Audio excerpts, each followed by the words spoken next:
I've always had a tremendous interest in missions.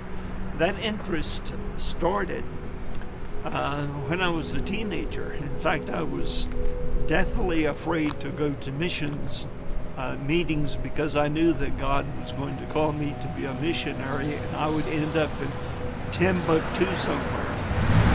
And so finally I said, God, whatever you want me to do, I will do.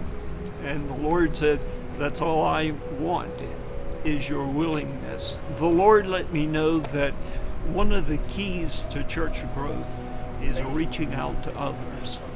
And as we have reached out to others, as far as our missions program is concerned, that's been one of the key elements to the growth of the Spring Valley Church.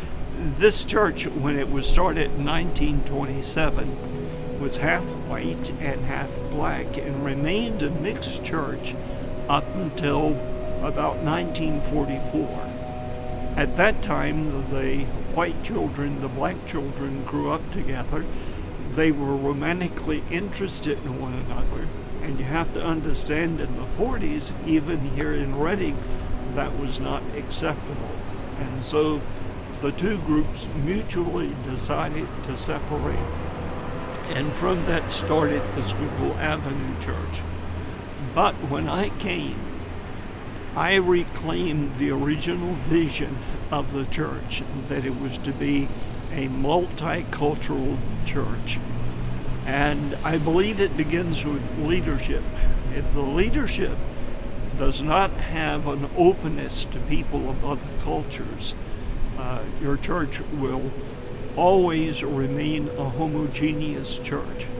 But God has allowed us to have a vision for the nations, represented, if you've ever been in our sanctuary, of all the flags that is around the perimeter of the church. And so we continually reach out, embracing other people. And you have to love people. And people know if you love them or if you don't. And you have to embrace not only them, you have to embrace their culture.